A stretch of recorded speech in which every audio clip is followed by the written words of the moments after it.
And welcome back, everyone. Welcome back to our second broadcast of the day. Welcome to the ESL Masters Winter European Qualifier. I'm of course your host, ZvP, and with me, I am this time joined by my plushies, by the people in the chat. Shout out to Asher, by the way. Asher did end up casting with me and did co-cast with me during the Asia regionals, during the Asia qualifiers. I appreciate it. But here, when it comes to Europa, we are going to be trudging this path alone, at least until the Americas qualifier. Then Yaku may join me.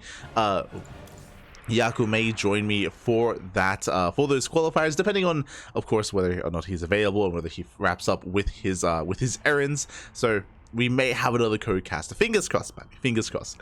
But regardless, it's been a long weekend. It's been a long weekend, back-to-back 14-hour broadcasts.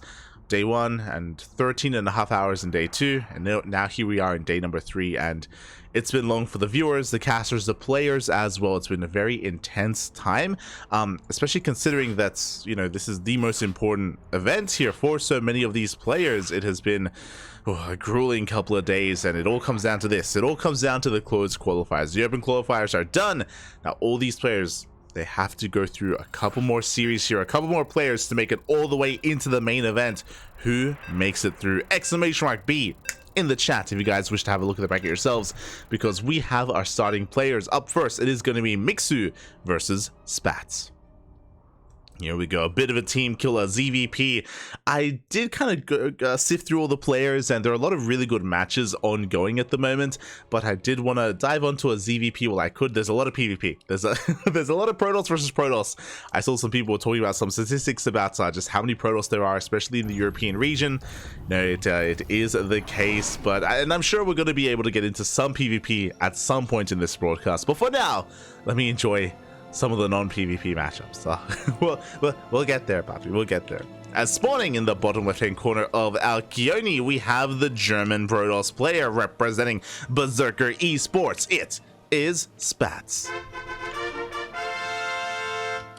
And spawning in the top right-hand corner, we have his opponent. We have the Finnish Zerg player representing Berserker Esports as well, as this is a team kill. It is Mixu.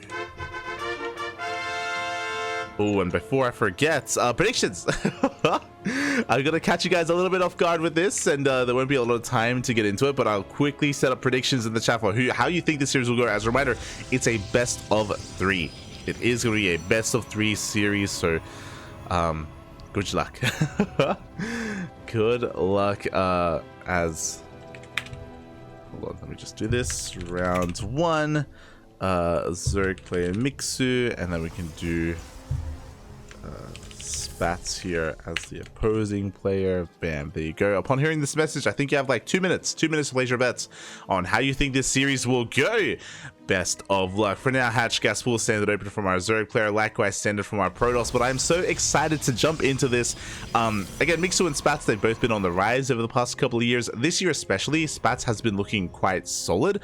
I remember it was near the beginning of the year, we were covering some amateur Rising Star events, and Spatz actually came out on top. I think it was the OSC Rising Star or one of the other tournaments. And Spatz looked damn good. And it was after we casted that event, after he won the event, where Berserker Esports picked him up. I think it was for the first season of WTL. Berserker Esports, they were shoring up their roster, they were gathering up players, and that is when they did, it was like a week or 2 before WTL, where they did end up signing Spatz because of how well he was performing, and Spatz became, leading into World Team League Summer, the ace player of Berserker Esports.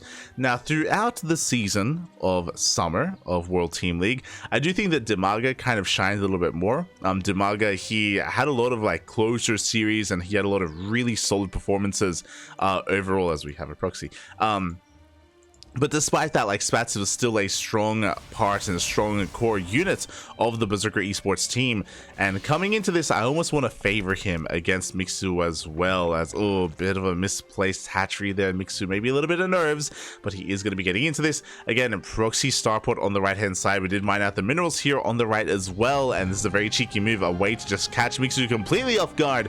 What do we have at home to defend? We have a queen here at the natural, we have a queen in the main base, but this Oracle doesn't give a damn about your queen, as we're just going to rush into the middle line and focus on whatever we can.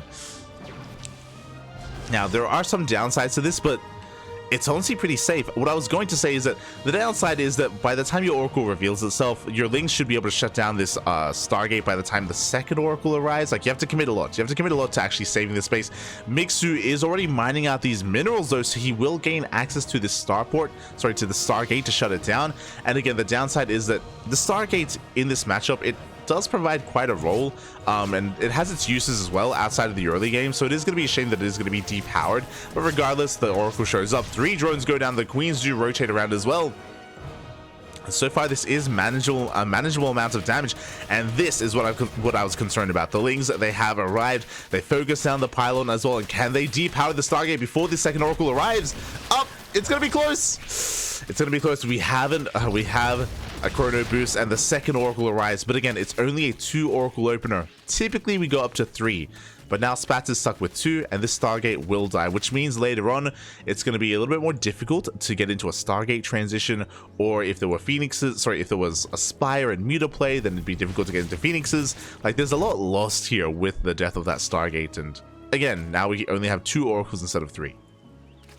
So it was a risky move here from Spatz.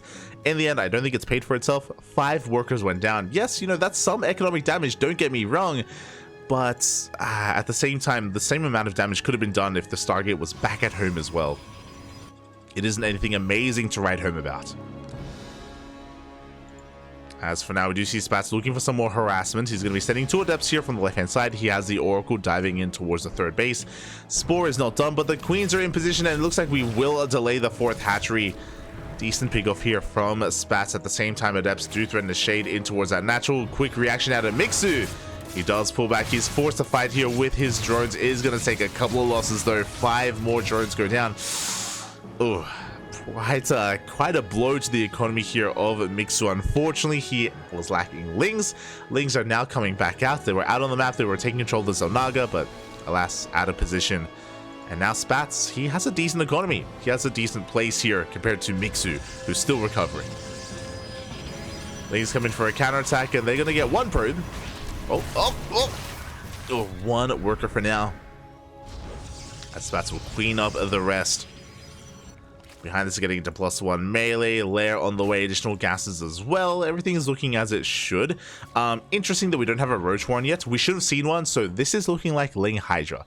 And Ling Hydra has been rising in popularity. We've seen a lot of pro players. We've seen Raynor, we've seen Dark, we've seen a lot of players incorporate Ling Hydra here in this matchup.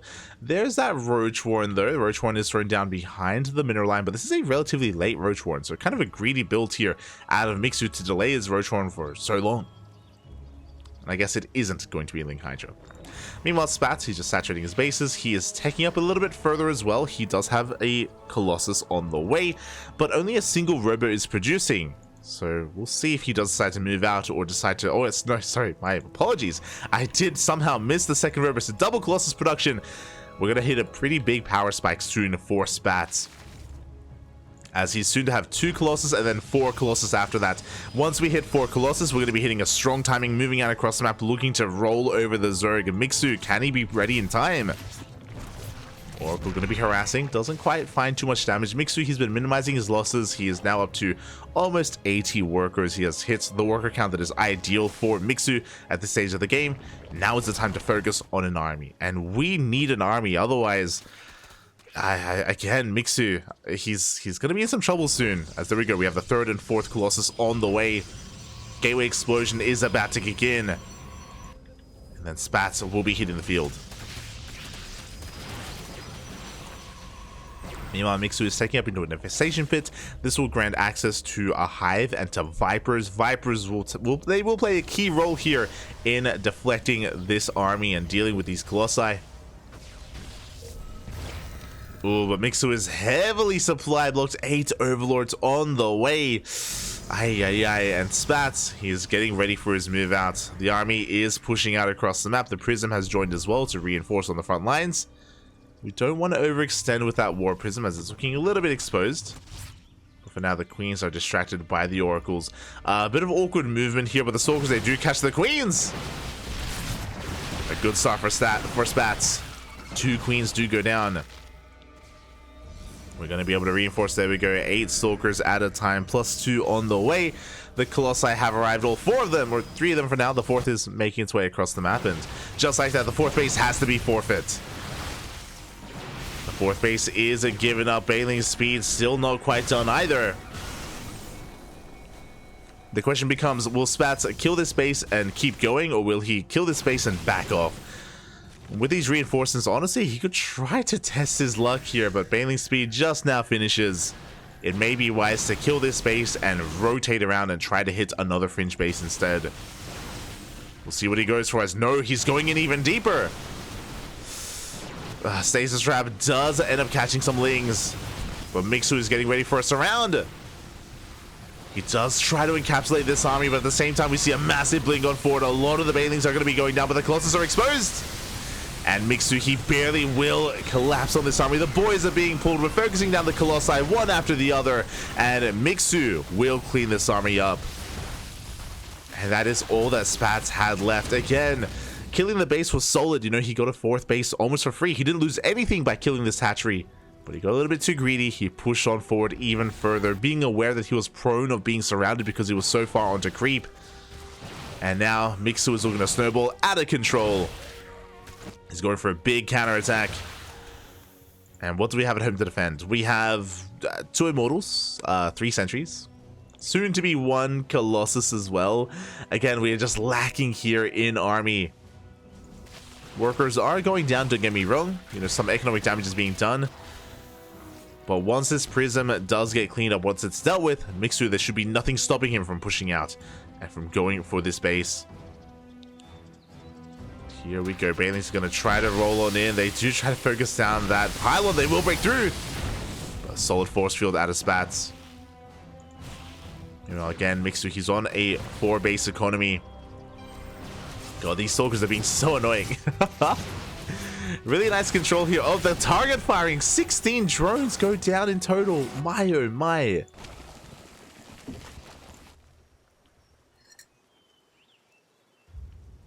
Again, Spatz's micros, unit control is solid, but alas, can he build himself back up? Can he re-max and rebuild that army that he lost? Gold base is being taken to help catch up for Mixu. Stasis traps being thrown down as well. Spatz trying to take a defensive position here. Oh, I don't see him expanding. I don't see him getting this 4th base up and running, whether it's here on the right hand side or over on the left. He has to try though. Does have to try. Hive is on. Do we have any Vipers? We have 1. 1 Viper here. Actually, across out in no man's land, actually is relatively safe, but hopefully, there we go, it's going to be incorporated with the main army. With it, we can abduct those Colossi. There are 3 though.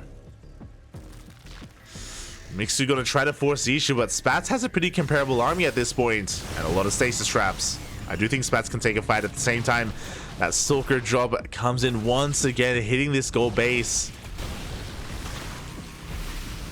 Mixu tries to push up onto that ramp, but alas, he is forced back.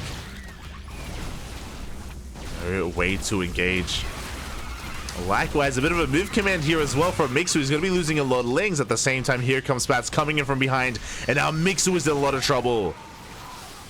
Once again, we have built up towards 3 Colossi. Mixu, he has to respect it. This gold base will go down. Now, I do think this is a better angle of attack. I think the likelihood of us being surrounded is far lower. We have plenty of sentries and force fields. We're going to need a force field. Up! So far, looking good. Oh my god, but the Bailings, they roll in! They do roll in. The force field's a little bit too late. Oh. But the juggling is looking good. 2 more Colossi rock up, but they're exposed. 1, 2 of them will go down. No, barely they will not. Oh my god. So we get the second Colossus, but it looks like Spatz, he's snowballed out of control. Again, the Lingbane crashing into the Stalkers, but the Stalkers, they barely did survive. And now Spatz, he can break into the natural base. GG gets called. Spatz will take game number 1. Whew. GG. Oh, GG, well played, Stats. He will take a lead in the Spatz. Sorry, I keep saying Stats. God damn it. Spatz will take a lead in this series. Mixu had a strong start. He had a strong start. He swallowed up the army. He had a lot of momentum. But the drop play, we shouldn't underestimate, we just shouldn't understate that. If you recall, with a couple of stalkers, Spatz, he killed a mineral line. He killed 15 workers, and unfortunately Mixu wasn't able to really do any counter damage either. He wasn't able to break the third. He wasn't able to really collapse on the army as well. This is one of the downsides, or one of the big features of Alkyone, is that you can defend relatively easily, or you can, like, you know, have a strong defensive line in your 3 bases, and it can really be difficult to push into those entrenched positions. As we saw, Mixu was having a very hard time pushing in, and he could not really break the 3-base setup of Spatz. And I think I would probably say that Mixu had the opportunity to tech up, but he didn't quite do so. He had a hive, yes, he had 1 Viper, but we needed more Vipers. We needed a better way to deal with that army instead of just pure Lingbane Road Trafter, especially with those force fields coming in. Really good execution from, really solid execution from Spatz. Very well done. So we are going to be getting ready here for our next game.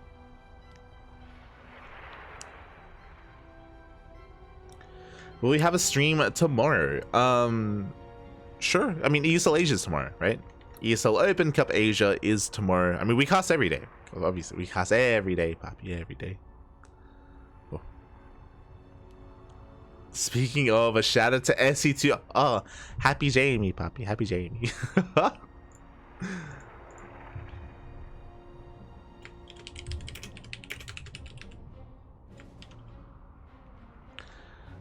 But thank you so much, SC2, for the raid. Hope you guys had a great stream. Hope you guys had a great ladder session as well. Oh, as we are getting ready for our second game, just getting the lobby sorted and making sure we get all the casters coming in. All good.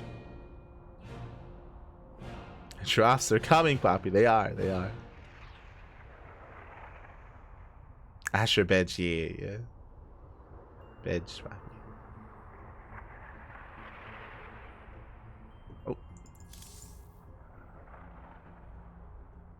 So, oh right, we had the wrong had the wrong map.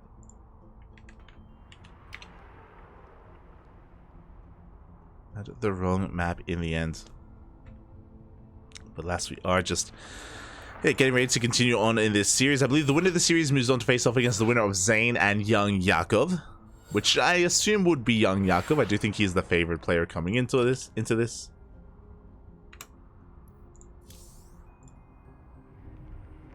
But we shall see.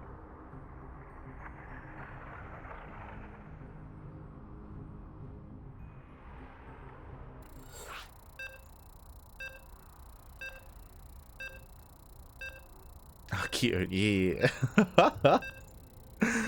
Hell boy. Beautiful. But I hope everyone is enjoying themselves in the chat. I hope everyone has been having a great weekend of StarCraft as well. It's been quite a journey. It's been quite a trek, but we're getting there. We're getting there. There is a light at the end of the tunnel.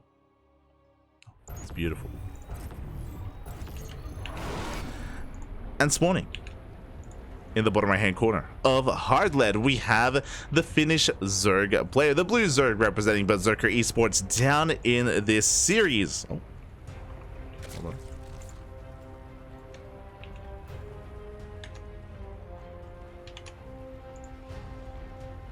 There we go. Down in this series, but not out. It is Mixu. And spawning in the top left-hand corner, we have his opponent. We have the German Protoss player, leading the series 1-0. 1 game away from advancing onto a qualifying match. It is Spatz.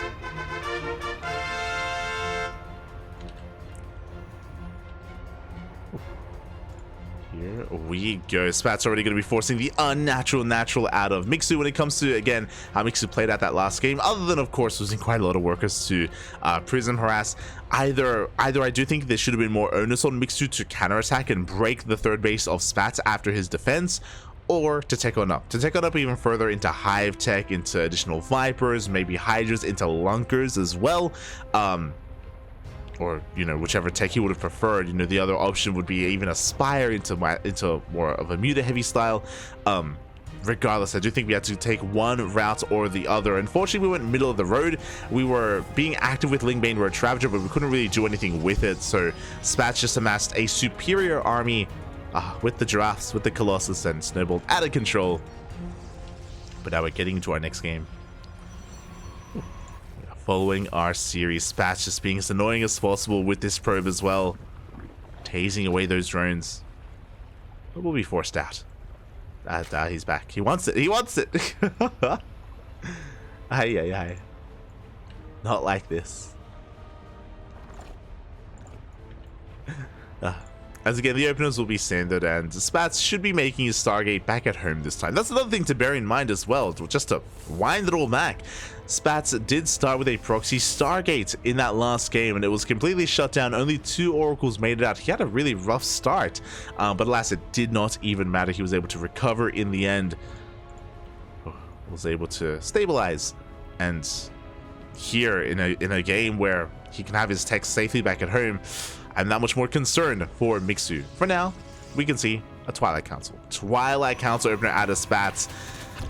Oh boy, keeping the pressure on. We have pulled out a gas as well. This is looking like Glaive Adepts out of Spatz. It's going to be 4 gate Glaive Adepts. Unless we do pull back into gas, we could try to double down and throw down additional gateways or even a Dark Shrine. But for now, 4 gate Glaives on the way.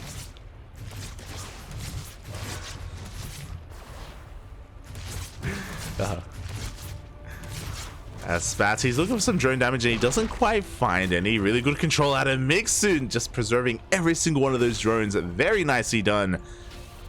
As across the map, Mixu attempts to scout, but alas, he is forced back. Doesn't get a read of what exactly is going on. He's got an inkling. Already this Stalker is a little bit suspect. Typically don't invest always into Stalkers if it isn't a Stargate opener. There it is. There's that Glaze. Should be seeing a couple more gateways thrown down as well. Again, should be seeing 1 additional. There we go, 4 gateways in total. Now, this isn't all in, just to kind of bring it all back here. 4 gate Glaive Adepts isn't all in by any means. This is a way to get economic damage done and to transition into eventually taking a 3rd base, getting a lead in the economy, and having a strong mid game. There is an onus though on Spatz to, as I mentioned before, kill some workers. If not, then Mixu would be in a better position. If he's able to minimize his worker damage, get into roaches at a reasonable time, he can defend, he could even counterattack as well. Depending on how solid the defense is. As for now, we're just going to be droning, saturating our bases. Roach Warren is about to finish up, so Mixu, he has recognized that it is not a Stargate opener, that there is a Twilight Council, so he's getting ready for it. He should also be getting some safety Spore Crawlers, and oh my god, we pulled back in. We have pulled into gases, we took a 3rd gas as well, and there's a reason for that. It's going to be 4 gate Glaive Adepts into a Dark Shrine. We are committing. Now, thankfully, Mixu is getting Spore Crawlers in his natural and his 3rd, so he is going to be relatively well set up for this.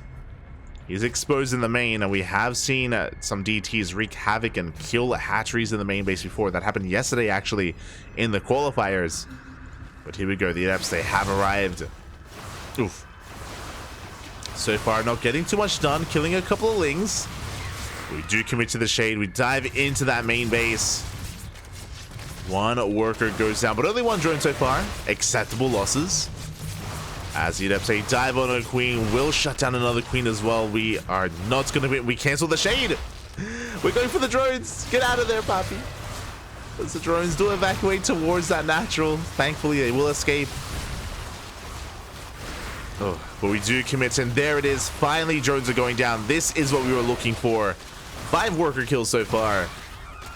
But we are running out of Adepts.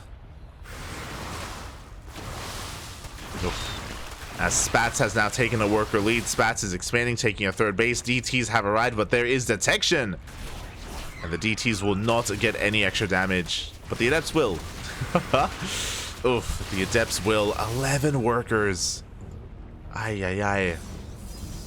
Did we lose the DTs? We did. The DTs did go down.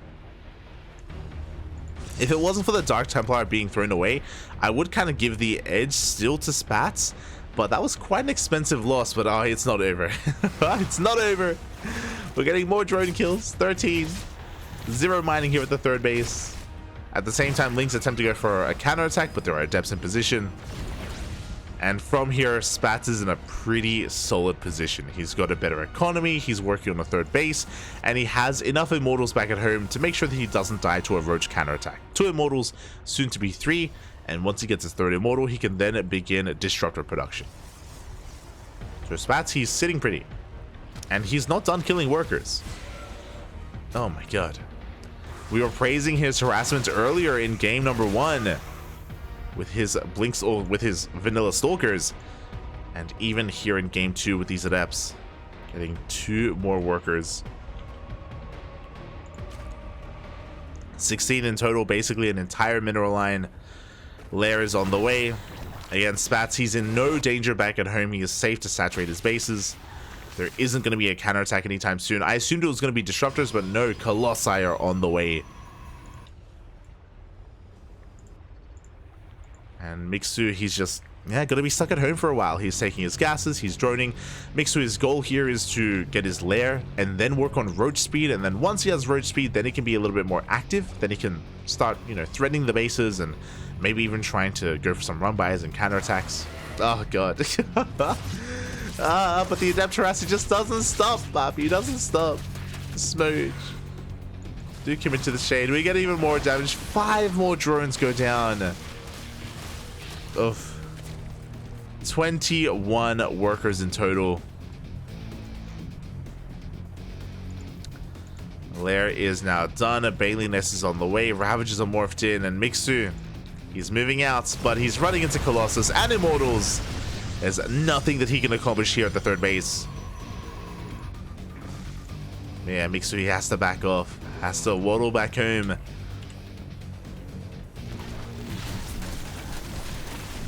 Spatz, he's back with a vengeance once again. This time with charge lots. Not able to break through, but just harassing and trading with Lings, keeping all of his zealots alive.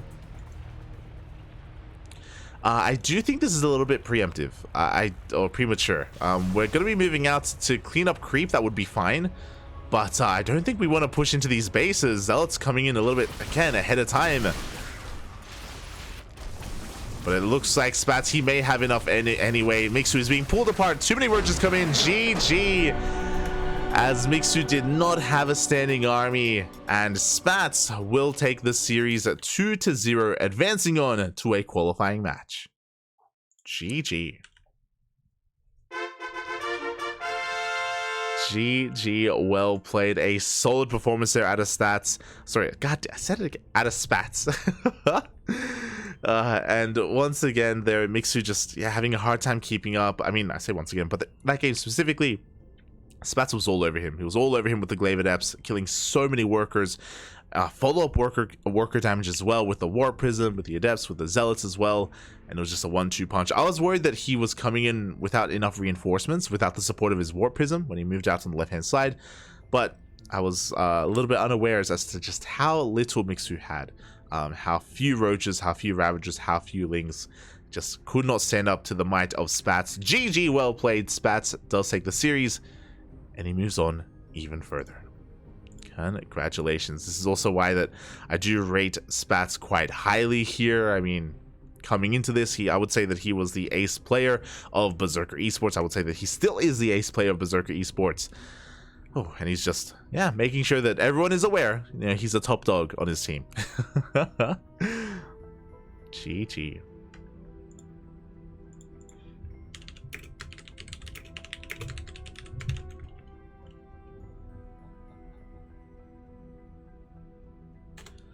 GG, well played. And with that, he's going to be facing off against the winner of Zane versus Young Yakov.